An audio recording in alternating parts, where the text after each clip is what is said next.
It's been so long since I've posted on here that I'm now a system. So, yeah, but that's not very important because I have some allegations about another YouTuber. He has 200 subscribers, and I know that's not a lot, but it's something. And his username is astralix, but his real name is Alan, so I'll be calling him Alan for the remainder of this video. Recently, he has been doing this thing where he'll date someone for a few months, then decide he loses feelings and dumps them. And at first, I thought it was just like he's emotionally immature and he doesn't know what the honeymoon phase is. That's what I assumed it was.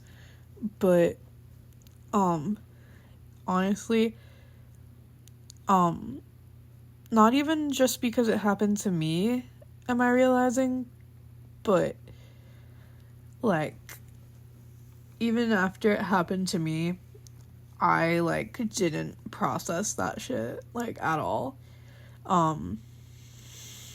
So to be clear, Luca, early on in the relationship, said that he is asexual and fictosexual, which means he's only comfortable imagining himself in sexual situations with fictional characters. So, yeah, believe it or not, Alan is not a fictional character. So, yeah, then this one day, Barbados, who I believe is gray sexual, was speaking with Alan, and they were joking around, and within the span of 2 minutes joking, it went too fast and it became a replacement for consent, where Alan and Barbados were joking around. Alan was like, I know what you said about insert kink here. and Barbados was like, what can I say? It would be pleasant. And then it went from that to, man, it'd sure be pleasant if you insert kink here to me. And then Barbados was like, we should have a freaky contest. And then Alan was like, yes. And then from that joke, it became erotic roleplay. And it just went way too fast. It was literally in the span of 2 minutes. And apparently that's a coercion thing where it goes so fast that you don't have time to think about if you actually want it. So yeah.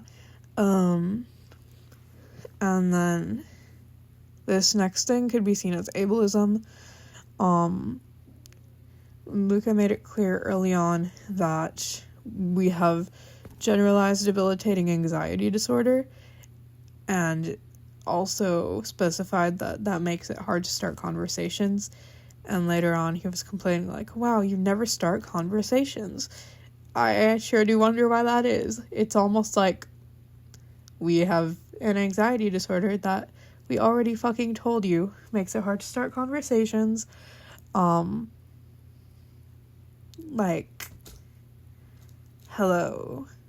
Oh yeah, mental health matters unless it doesn't give me all the attention in the world. You feel me? Do I sound insane? Anyways, This next thing I think is undeniably love bombing. He was talking about like how he wanted to grow old together. He was always saying he loves us and being extremely sweet. And he was like, I only see myself with you guys. And he promised to like house us because our current house is a little not very good for a growing boy.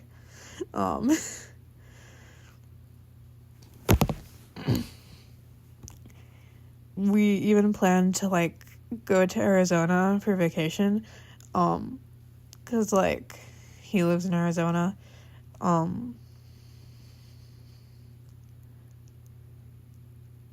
then 3 days after my suicide attempt, he decided to dump us, because he apparently lost feelings. And then like a few weeks later, someone was like, that's kind of messed up that you would like break up with us literally 3 days after we almost died from our own hands.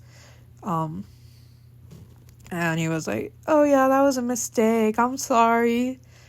I don't know about you, but I don't like disable someone with their need for me. I'm not like sweeping the rug from under them. I'm not doing that in the same manner I would like make a typo. Like that's a mistake, making a typo. But like you traumatized us. That's a bit more than a mistake. This next thing, I'm not really sure what it is. It's kind of like making me feel manipulated. I couldn't put into words exactly how. I just feel like he's trying to do something. If that makes sense. I hope it'll make more sense once I like actually say it, but he like said that he wanted to stay friends or whatever, and then when like we were being friends, it would always be us starting the conversation and never ever him. But during the conversations he would be like, oh yeah, you're my favorite person, you're the best person in the world, you're so awesome and cool, I could just eat you up. And I don't know why he does that when like, I don't know, I know the reason he doesn't start conversations is because he's done like being a vampire or whatever. But I don't know why he acts like he loves us more than anything after all that, you know. Basically, moral of the story, if you're subscribed to Astralix, don't be. And probably maybe spread the word about what happened to me if you want. I'm not forcing you. But if that's like the type of thing you do, that would be nice. I'm not sure what else to say. So, see you later.